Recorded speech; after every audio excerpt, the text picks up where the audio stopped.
लोग किस किस नाम से बदनाम करते हैं। दुख तब नहीं होता, दुख तब होता है जब हम लोग बड़े आराम से सह लेते हैं। लोग सरेआम हमारे धर्म को बदनाम करते हैं और हम सह लेते हैं। मैं भी सह लूं, मुझे भी आपके बीच में बोलने की जरूरत नहीं है, लेकिन करूं क्या? परमात्मा ने मुझे ऐसा पैदा किया है कि मैं सहता नहीं हूं। धर्म की बात नहीं सहता हूं कि कोई धर्म के विषय में ऐसी बात करे। मुझे कष्ट होता है, मुझे तकलीफ होती है, और इसलिए तकलीफ होती है क्योंकि भगवान ने इसके लिए भेजा है मुझे। तो मैं आप सबसे निवेदन करूंगा कि जाग जाओ, अपने धर्म को आगे बढ़ाओ। बस इतना ही कहूंगा।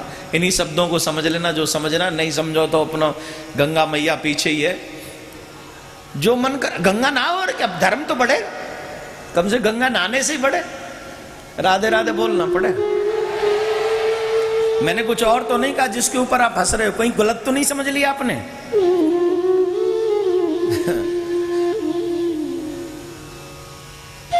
वेद व्यास जी महाराज कहते हैं, रुक जाओ रुक जाओ। सुख ने मुड़कर नहीं देखा, नहीं रुकना। क्यों? बोले रिश्ते बना लिए तो निभाना पड़ेगा, और हम यहां रिश्ते निभाने नहीं आए, हम तो यहां पर अपने गोविंद को मनाने आए हैं। इसलिए गोविंद को मनाओ, गोविंद को रिझाओ। गोविंद को रिझाएं कैसे? इसलिए चले गए सुखदेव जी महाराज। वेद व्यास जी महाराज के पास देवर्षि नारद पधारे। देवर्षि नारद ने पूछा, आप उदास क्यों हैं? तो उन्होंने बताया कि मन को शांति नहीं है महाराज। आप लोग यहाँ धनवान भी बैठे हैं, निर्धन भी बैठे हैं, और मिडिल क्लास लोग भी बैठे हैं। न धनवान सुखी है, न मिडिल क्लास सुखी है, न निर्धन सुखी है। अरे धन आ गया, सुखी हो जा। अब क्यों दुखी है? सुख धन से नहीं आते, धन से तो सुख के साधन आते हैं। बिस्तर तो खरीद सकते हो पैसों से, नींद कहां से खरीदोगे? 10-20 लाख का बेड तो बनवा सकते हो, उस पे आने वाली नींद कहां से खरीदोगे? दवा तो खरीद सकते हो, दुआएं कहां से खरीदोगे?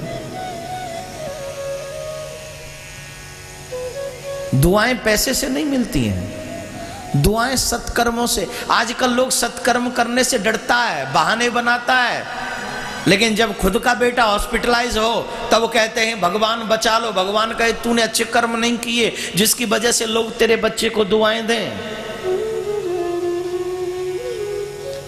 आज मेरी बात को बड़े जबरदस्त आप अच्छे ढंग से याद रखना। तुम्हारा किया हुआ सत्कर्म कभी खाली नहीं जाता। चाहे तुमने अच्छे व्यक्ति के साथ अच्छा कर्म किया है, चाहे बुरे के साथ, वो बुरे के साथ भी अच्छा किया है तो भी खाली नहीं जाएगा। तुम्हारा कर्म तुम्हारा साथ निभाएगा, हर हालत में निभाएगा।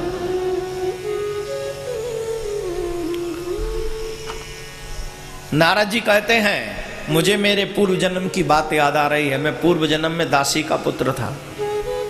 संतों के संग ने मेरे जीवन को आनंदित कर दिया। एक बात बताओ, कथा सुन सुन के किस किस का मन भगवान में रमण करने लगा है? इस शरीर से कथा सुन सुनकर किसका मन भगवान में लग गया? सब लोग हाथ उठा रहे हैं, मुझे डाउट हो रहा है। ये शरीर इतने लोगों को नहीं लगा सकता भगवान के काम में, मुझे संदेह हो रहा है। कम उठाओ तो मैं भी यकीन कर लूं। सच्ची बताओ, इस शरीर से कथा सुन सुनकर झूठ बोले? नहीं बोले। अच्छा एक बात बताओ, नीचे करो। अगर तुम कथा नहीं सुनते तो तुम्हारा मन लगता है भगवान में, या भगवान को मनाने में, या कुछ और अच्छे काम में? आज मैं यंग बच्चों को भी देख रहा हूं, काफी यंग बच्चे आते हैं कथाओं में। पहले बूढ़े बैठे रहते थे, हिलते रहते थे, सो जाते थे। अब यंग बच्चे भी आने लग गए, छोटे छोटे बच्चे भी आने लग गए। ये कथाओं का ही प्रभाव है कि कहीं ना कहीं भगवान की सत्ता आपके हृदय में अपना स्थान बना रही है। ये कथाओं का ही प्रभाव है। और जो लोग अच्छे सत्संग में गए नहीं, उन पे ये भक्ति कहां से हावी हो जाएगी? बोलना। जो मंदिरालय में बैठे हैं वो मंदिर जाने की इच्छा कैसे पालेंगे?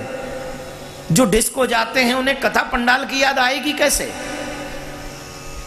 जो मूवी देखने में मस्त हैं उन्हें मोहन की याद आ सकती है क्या?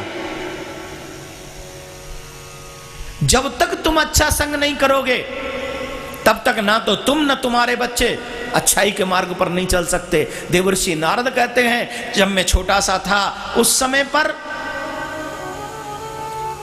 मुझे संतों का संग मिला। दासी का पुत्र था मैं, याद रखिए कौन थे? दासी के पुत्र। और संतों के संग ने देवर्षि नारद बना दिया। क्या बना दिया? देवर्षि नारद, देवताओं के भी ऋषि। जब इंद्र सभा में बैठा और देवर्षि पहुंच जाए तो इंद्र अपना ही सिंहासन छोड़ देता है। वो देवर्षि बना दिए एक दासी के पुत्र को। किसने? सत्संग ने। और तुम जस के तस हो। क्यों? क्योंकि हमने सत्संग सुना कई बार है पर उसे जीवन में अप्लाई नहीं किया। और जब तक आप अपने जीवन में अप्लाई नहीं करेंगे तब तक ये प्रॉब्लम आती रहेंगी। सत्संग का मतलब है सत्य को स्वीकार कर लो, जीवन में उतार लो, और जब उसे उतार लोगे आगे बढ़ोगे, कल्याण हो जाएगा। राधे राधे बोलना पड़ेगा। कहते हैं देवर्षि नारद, कृष्ण के बाल चरित्रों का वर्णन करो जिससे तुम्हारा मन शांत हो जाएगा। भागवत सुनने के बाद जीव का मन शांत हो जाता है। भागवत अगर दिल से आदमी सुन ले तो उसे अपनी मृत्यु का भय कभी नहीं सताता। वो मरने के लिए तैयार बैठे रहते, बोले कभी भी आ जा। उन्हें ज्यादा इच्छाएं नहीं रहती हैं जो भागवत सुनते हैं। वो अपने आप को कंट्रोल में रख लेते हैं। फिर देवर्षि नारद के कहने से वेद व्यास जी ने श्रीमद् भागवत ये ग्रंथ लिखा। और इस ग्रंथ को लिखने के बाद वेद व्यास जी को कुछ और नहीं लिखना पड़ा, कुछ और नहीं लिखना पड़ा। ये आखिरी ग्रंथ है वेद व्यास जी के अपनी रचना। क्यों? इसे लिखने के बाद उन्हें यह महसूस होने लगा कि यह संपूर्ण हो गया। सर्व वेदांत सारम ही भागवत मिष्यते। सभी वेदों का, शास्त्रों का निचोड़ इसमें दे दिया। चोर की कथा है इसमें, और वेद व्यास जी का मन शांत हो गया। बताओ, है ना गजब की बात? चोर की कथा लिखने के बाद उनका मन शांत हो गया। सच्चाई यह है कि वो किसी का सोना नहीं चुराता है, वो किसी की जमीन नहीं छिनाता है, वो किसी की जायदाद नहीं छीनता है, वो सबका चित्त चुराता है। और जब चित्त घनश्याम चोरी कर ले तो मन अपने आप शांत हो जाता है, फिर उसी के चरणों में रमण करने लग जाता है। इसलिए भागवत श्रवण करके मन चोरी करवा देना चाहिए। क्या करना चाहिए?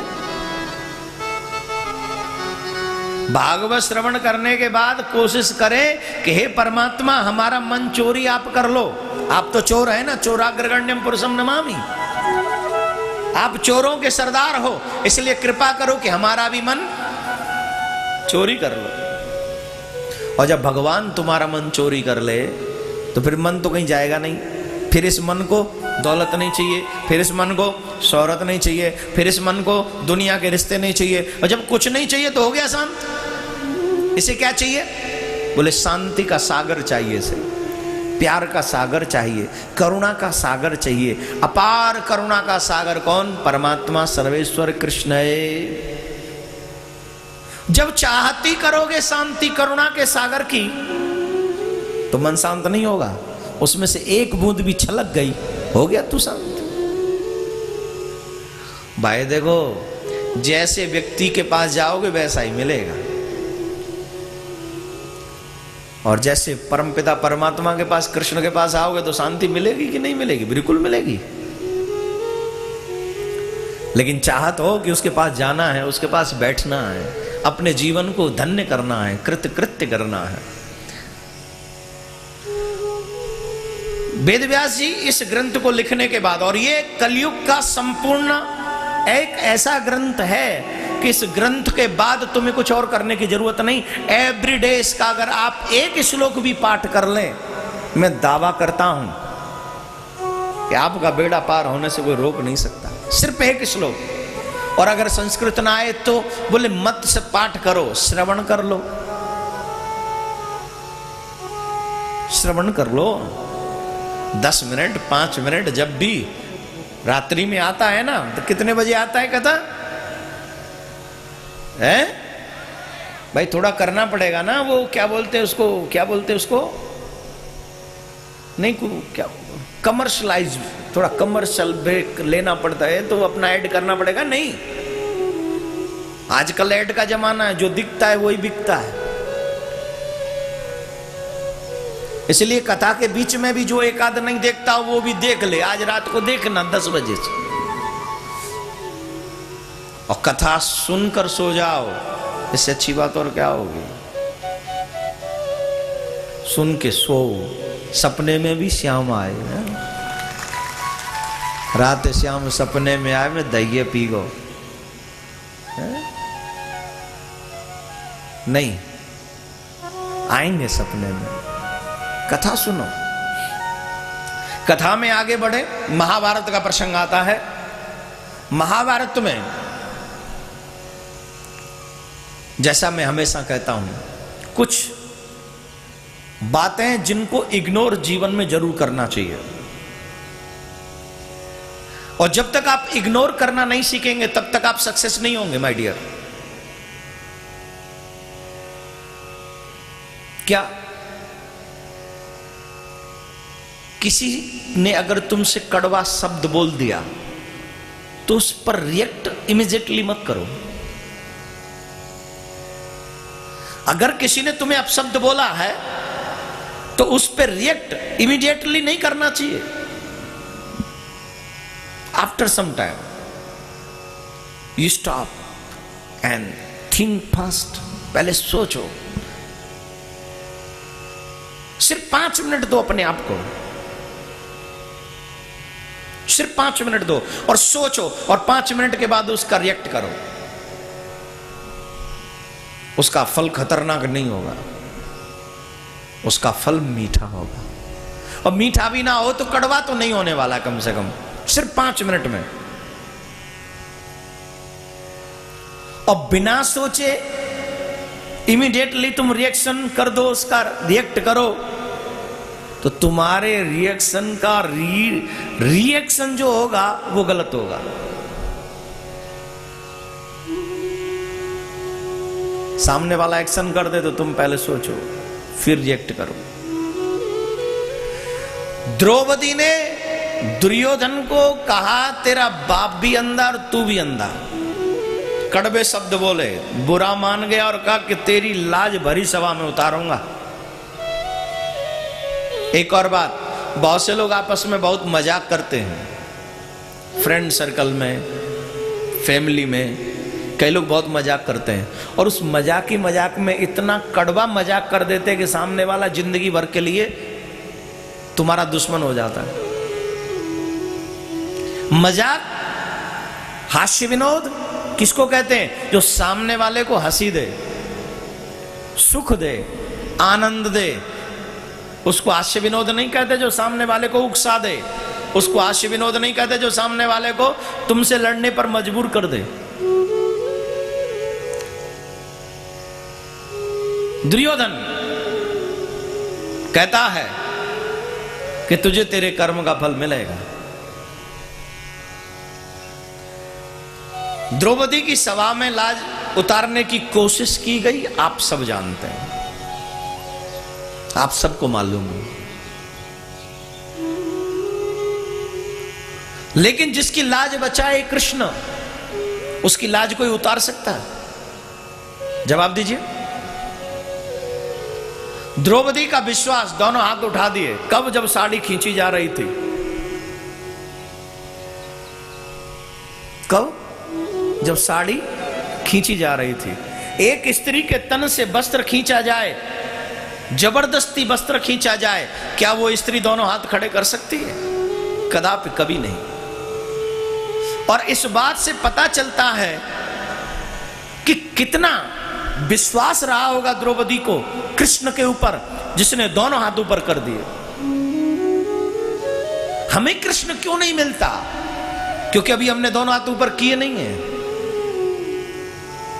अभी तो दोनों हाथ अपने आप को बचाने में लगा रखे हैं, हाँ या ना? फिर कहते हैं भगवान कृपा नहीं करते, दया नहीं करते। भगवान बोले तूने समझा ही कहां है कि मैं तेरे ऊपर दया कर सकता हूं? अगर तुम चाहते हो कि मैं तुम्हारे ऊपर दया करूं, इसके लिए जरूरी है कि तुम मेरे ऊपर विश्वास करो।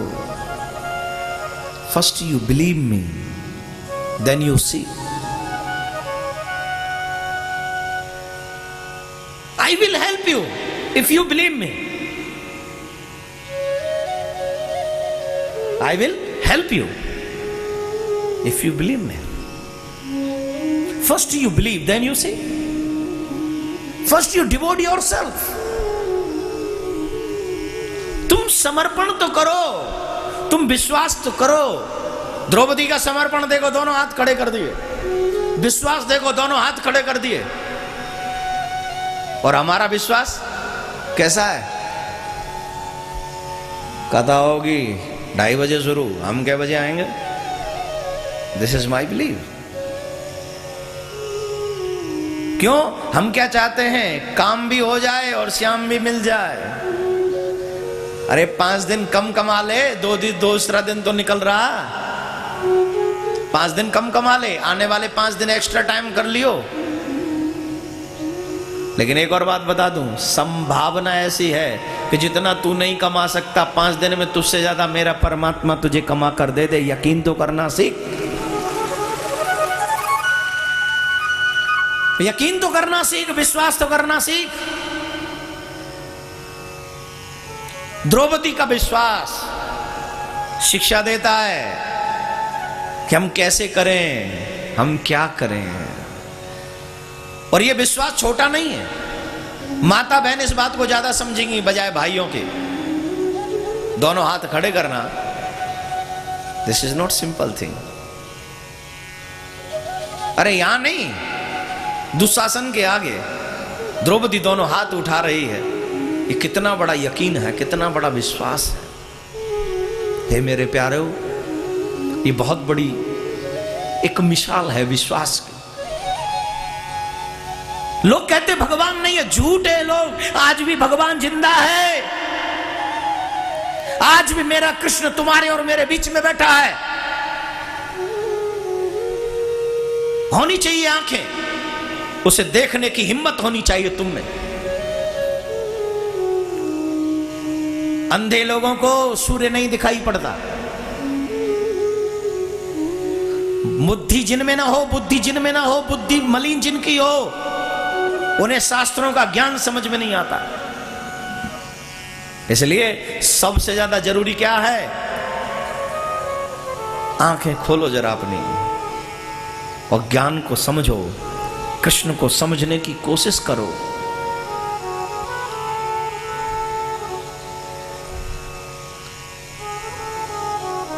दुशासन में 10,000 हाथियों का बल था। कितना? जोर से बोली, कितना? कहना आसान है, 10,000 होना बहुत मुश्किल है। और वो 10,000 हाथियों वाला बल दुशासन द्रौपदी के वस्त्र को खींचने की कोशिश कर रहा है। और कृष्ण ने कृपा करी। क्या क्या कृपा करी कृष्ण ने? ऐसी कृपा कि तुम सोच नहीं सकते। स्वयं वस्त्र बन गए और द्रौपदी के वस्त्र में जाके समा गए और चैलेंज दिया दुशासन को, खींच, मैं भी देखूं तुझ में दम कितना। कितनी देर तू अपनी मेहनत कर सकता है, करके दिखा। खींच, कितना खींचेगा? खींच। खींचता गया, जितना खींचे उतना वस्त्र बढ़ता गया, जितना खींचे वस्त्र उतना बढ़ता गया, जितना खींचे उतना बढ़ता गया। परिणाम मूर्छित होकर गिर पड़ा। लेकिन एक बात बता देना चाहता हूं मैं आप सभी को, तुम्हें वही मिलता है जो तुम देते हो। बिना दिए तुम्हें कुछ नहीं। सच्चा भक्त वही जो अपने भगवान की निंदा ना सुन सके, खड़ा हो जाए। मैं तुम्हें बताता हूं भगवान किसको कहते हैं। अर्जुन खड़ा हो गया, और शिशुपाल से कहा या तो चुप हो जा, अगर आज मेरा अतिथि न होता तो तू बोलने लायक ही नहीं रहता। कृष्ण से अर्जुन ने कहा प्रभु जी, गोविंद, बड़ी विचित्र बात है, ये आपको गालियां दे रहा है और आप सुन रहे हो। भगवान बोले देने दे रहा है, कुछ ले तो नहीं रहा, देने दे। प्रभु आप कुछ नहीं कहते तो हमें कह दो, हम इसकी जरा सेवा कर दें। बोले नहीं, इसकी सेवा तो हम ही करेंगे, लेकिन वेट एंड वॉच, इंतजार करो। सुनाते गए 100 गालियां हो जाने पर श्री कृष्ण ने उसका सर धड़ से अलग किया। उसमें श्री कृष्ण की उंगली से रक्त निकला।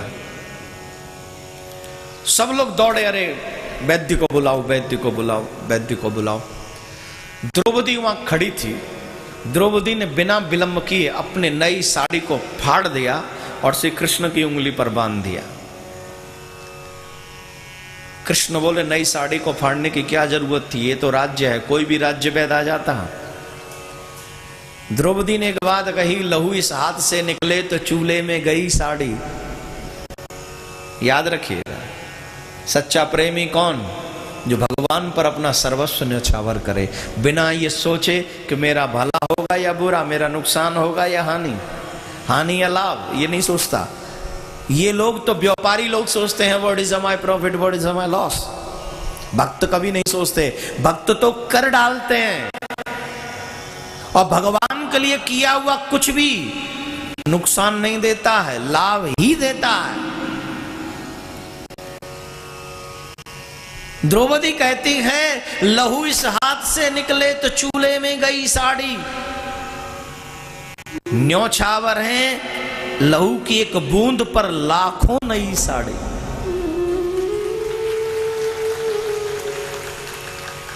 श्री कृष्ण कहते हैं आज तूने अपना ऋणी बना लिया हमको, लेकिन चिंता मत कर, वक्त पड़ने पर एक एक तार के बदले में हजारों थान इकट्ठा कर दूंगा जब तुझे जरूरत होगी। तो आज वो वक्त आ गया कि मेरे कृष्ण ने उस थोड़े से साड़ी के पल्लू के बदले श्री कृष्ण ने इतना वस्त्र बढ़ा दिया, इतना वस्त्र बढ़ा दिया कि 10,000 हाथियों वाला बल जिसमें था वो मूर्छित होकर गिर पड़ा, और कृष्ण ने द्रौपदी की लाज बचा ली। राधे राधे बोलना पड़ेगा, धीरे बोलोगे तो कैसे काम चलेगा, और जोर से बोलना पड़ेगा। तो इसके लिए बहुत जरूरी है कि हम कृष्ण पर सच्चा विश्वास करें, जैसे द्रौपदी ने किया। आज सेकंड डे है, कल से भागवत मूलतः जो राजा परीक्षित को सुनाई गई है वो मूलतः भागवत कल से प्रारंभ होगी। तो कल से नियमों का पालन करके आप भागवत सुने, संपूर्ण भागवत सुने, जिससे आपका मनोरथ सिद्ध हो, जिससे आपकी भावनाएं पूर्ण हो। महाभारत के युद्ध में हुआ क्या? सत्यमेव जयते, पांडवों की विजय हुई, कौरवों की पराजय। और उसी महाभारत के युद्ध में श्री कृष्ण अर्जुन को उपदेश देते हैं और गीता का पाठ उनको सुनाते हैं, गीता का उपदेश उन्हें देते हैं। और याद रखिए, जो जीव गीता का पाठ जीवन में, वैसे गीता हमेशा जीवन में होनी चाहिए, जो तुम्हारे जीवन का आसरा बने, सहारा बने, मार्गदर्शक बने।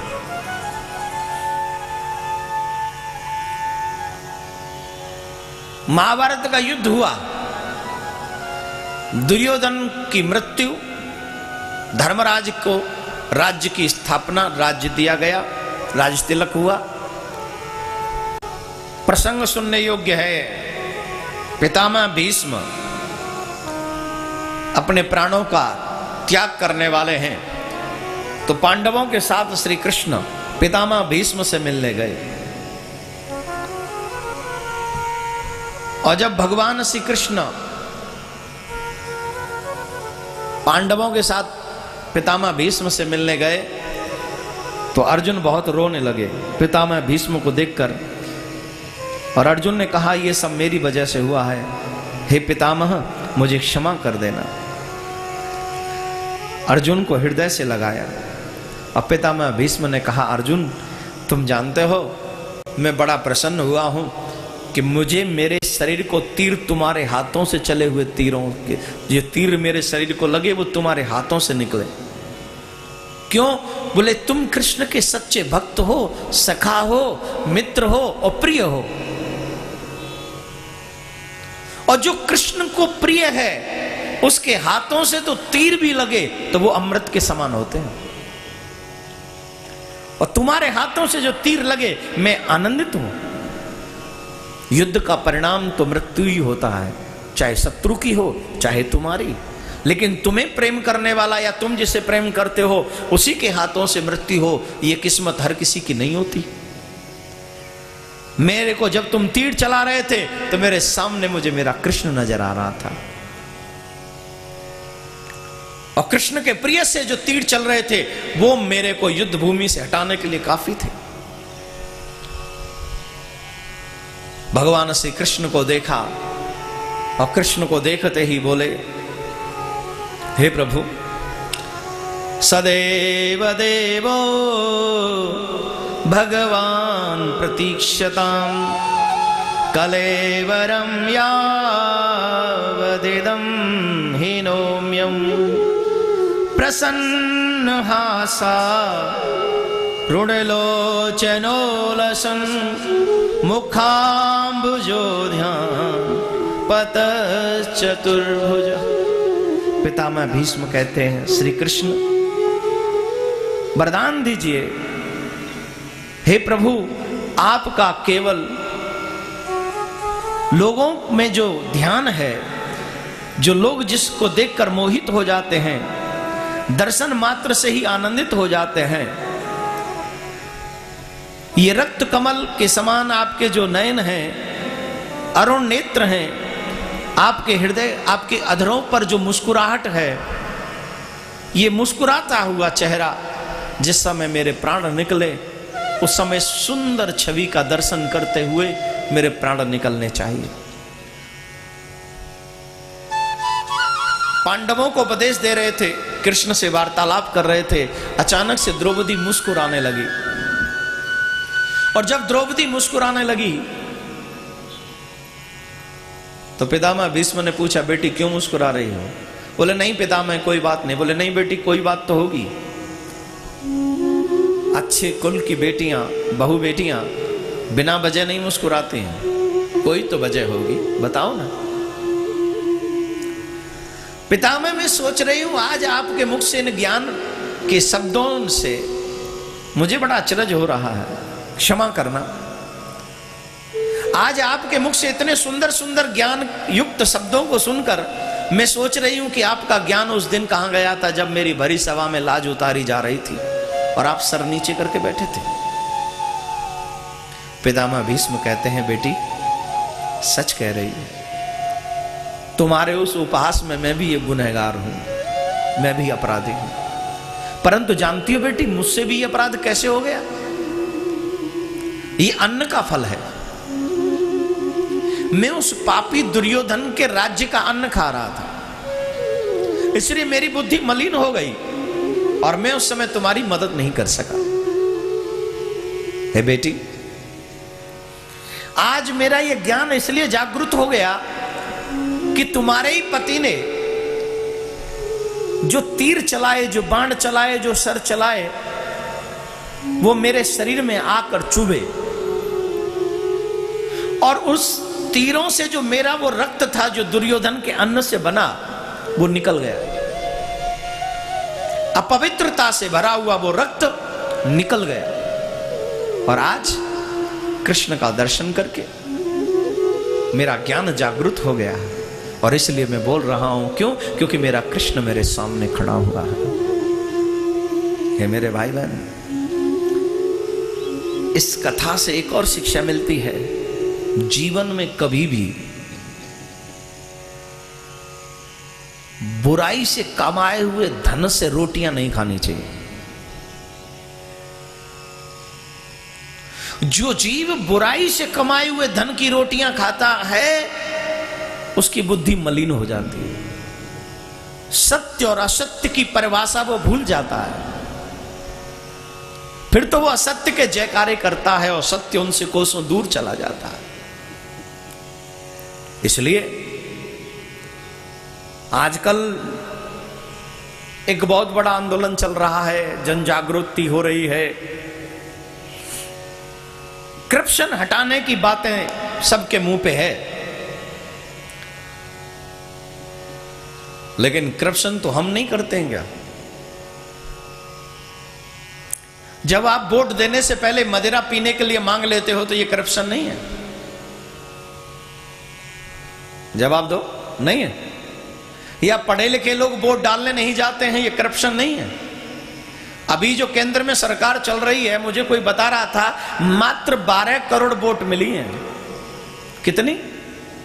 सिर्फ 12 करोड़ वोटों से 121 करोड़ लोगों पर शासन किया जा रहा है। बाकी के 100 या 108 करोड़ लोग कहां गए? बताइए कहां गए? राधे राधे बोलो। वोट न डालना भी देशद्रोह है, और वोट के बदले में कुछ चाह करना भी देशद्रोह है। वोट डालने वक्त सिर्फ एक बात सोचो कि मैं ऐसे व्यक्ति को सेलेक्ट करूं जो देश को आगे बढ़ाने में काम करे, चाहे वो मेरी जाति